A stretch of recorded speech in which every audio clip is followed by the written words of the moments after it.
किसी का बेटी, किसी का बहू, किसी का पत्नी 6 महीने घर से बाहर रहेगा।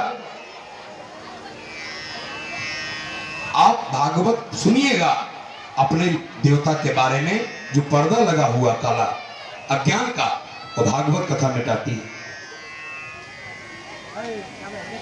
ध्यान से सुनिएगा। यह रसलीला 6 महीना चला रासलीला, और 6 महीना तक ब्रज गोपी अपने घर से बाहर रह सकती थी। अरे इसी बात से सिद्ध होता है कि जीव और प्रभु का मिलन था। अब आप कहेंगे हम ईश्वर के अंश हैं, हम भी ऐसा करेंगे, तो तुम जानते हो अंश का अर्थ क्या होता है? अंश का मतलब होता है छोटा, थोड़ा। जैसे समझिए आप गए पटना गंगा नहाने, पटना गंगा नहाने गए तो गंगा स्नान करते वक्त आपके मुंह से निकलता है हर हर गंगे, हर हर गंगे, हर हर गंगे। हम जानते हैं भारत की जितनी महानगर है उसकी सारी गंदगी, सारे भारत के फैक्ट्रियों की गंदगी उसी गंगा जी में आके मिलती है।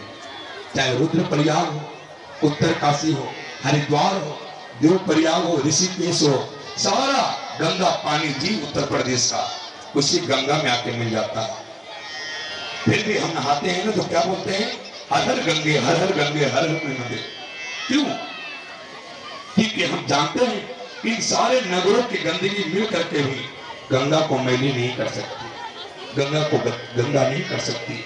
विशाल है हमारी गंगा, महान है, विशाल है। लेकिन आपने कहा महाराज जी आप जा रहे पटना गंगा नहाने, थोड़ा सा जल लेते आइए। हम आपके लिए एक डब्बा में जल ले लिए। और जल लेते समय क्या किए? हम पटना में जब गंगा नहाने गए तो एक कमरा लिए, कपड़ा वपड़ा बदलने, आराम करने के लिए। तो जल कटोरी जब गैलन में लेकर के आए कटोरी में, तो चाबी खोलने लगे अपना धर्मशाला का, तो एक सूअर आया, मुंह लगा दिया। अब बताइए सूअर लगा मुंह से आप लड्डू गोपाल अपने शालिग्राम की सेवा करोगे? सूअर ने छू दिया, कुत्ता ने छू दिया उस शालिग्राम को, अपने स्नान करे गंगा जल फेंक दीजिएगा। वो काम कर नहीं रहा क्योंकि उसमें सूअर ने, कुत्ता ने मुंह लगा दिया। लेकिन पूरा गंगा में सूअर डूब जाए, कुत्ता डूब जाए, लाश का लाश कोरोना तैर रहा था जी, फिर भी गंगा विशाल है, गंगा महान है, आज भी गंगा पवित्र करती है। आपका मन खिन्न हो गया, अब बताइए उस गंगा जल से आप कभी किसी देवी देवता का स्नान कराएंगे? कभी नहीं।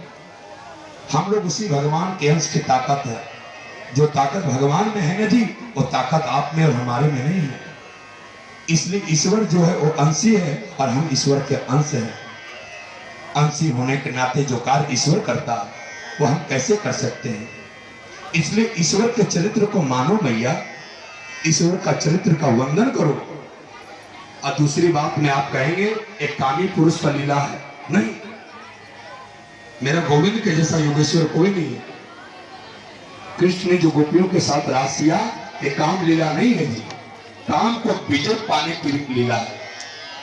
एक बात बताइए, आपको रसगुल्ला नहीं मिले और कहेंगे हमको रसगुल्ला अच्छा नहीं लगता, आपको बेटी को शादी करने के लिए दिया नहीं तो बन गए सन्यासी। अरे जो गोपियों के, इतनी गोपियों के साथ में रह करके भी अपनी इंद्रियों को, कंट्रोल को कभी खोया नहीं, इंद्रियों को बलवान होने नहीं दिया, भगवान का चरित्र नहीं गिरा, गलत नजर नहीं रखी, ऐसे गोविंद का चरित्र है। अरे जो असंख्य सुंदरियों के बीच में रह करके अपने आप को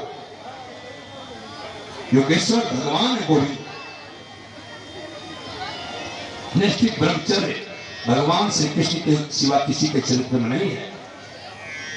कृष्ण ने कामदेव से कहा, अरे कामदेव कोपिन पर के जंगल में समाधि लगा करके तो काम को सभी जीतते हैं, लेकिन असंख्य सुंदरियों को, नारियों को गले में हाथ डाल करके रास विहार करके भी मैं तुम पे विजय प्राप्त करूंगा। कामदेव को चैलेंज किए तो तुम इस रास में आना, तुम हार जाओगे। वहां कामदेव उल्टा पड़ा था जी, कामदेव का वहां कोई काम नहीं।